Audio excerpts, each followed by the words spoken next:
Good morning, everyone, and today we have a not so exciting addition to the LEGO Legend of Zelda custom set showcase series.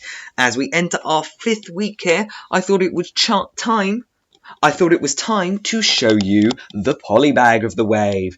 Now, obviously, this being the smallest gave me the least room to work with, but today we are going to look at set Z0012. With 25 pieces, and I'm pretty sure you can already tell what it was. I'm sure there were a lot of successful guesses last week. And this is Cuckoo's Nest. Let's take a closer look.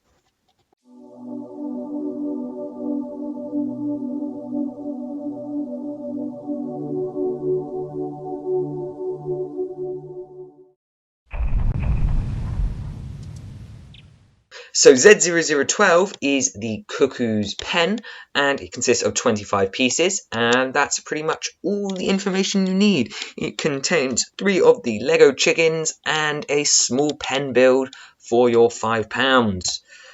The description here is very short. Contains 0 minifigures, and as I said, costs £5 with 25 pieces.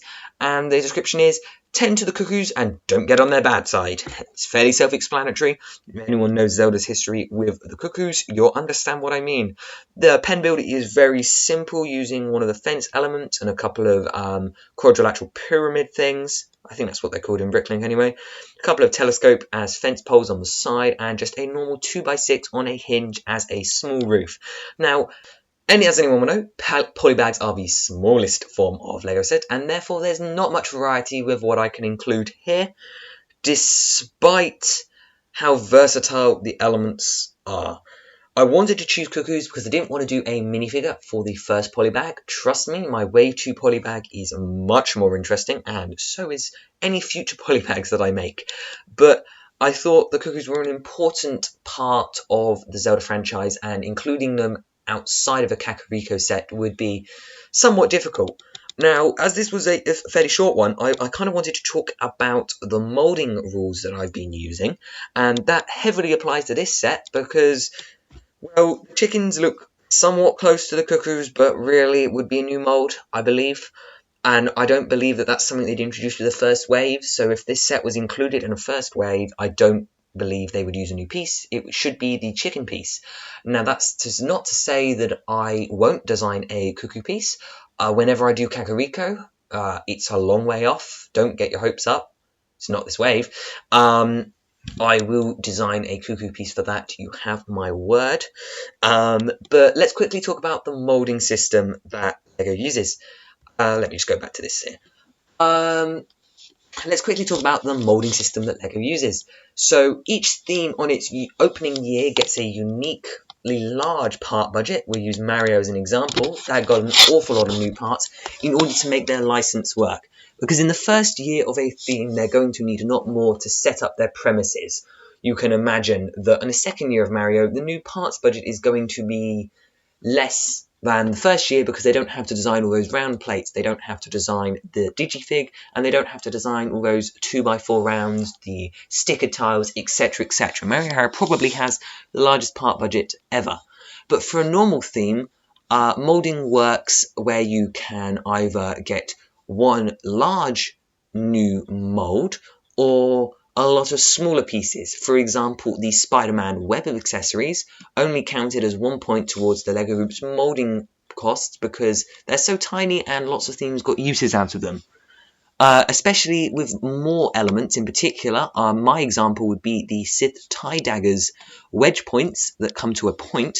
Because other themes would have got incredible use out of them, they would have been allowed to make the full set of 2 to 3 different shapes of them. Because they would have been so versatile. So it's almost like a pitch thing. Whereas individual character moulding heads, I'm going to use the example of Rio Duran from Solo Star Wars Story, is never going to be used again. Or at least not for like 5 years, because you've got stuff like the Mos Eisley characters, which haven't been used for 7 years, and then, oh, there's this head back again, ooh. So, where does that come into the LEGO Zelda project?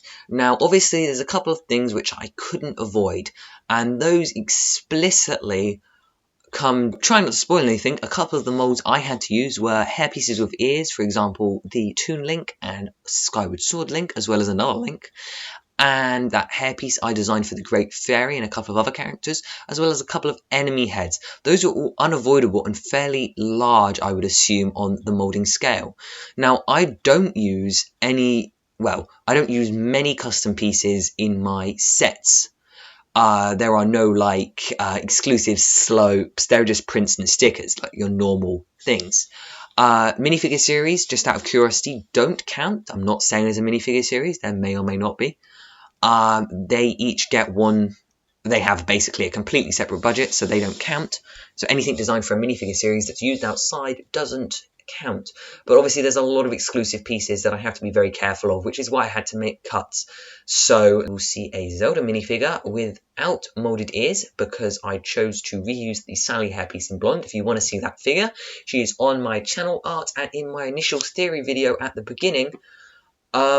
I make cuts like that. I've managed to use the Series 15 bandage headpiece in a creative way. I've managed to use those splat pieces in a lot of creative ways. And the hair that I'm using for Girahim is also a reuse from City. So where I can, I try to use existing pieces because there are a lot of new molds and I don't want to fall into a trap of just giving everything the perfect combination ever, because that's not what's going to happen and I don't want to get your guys' hopes up. So anyway, after that really long ramble and a fairly boring set to add today, I hope you at least found something useful here. Tell me what you enjoyed in the comments or what you'd like me to change.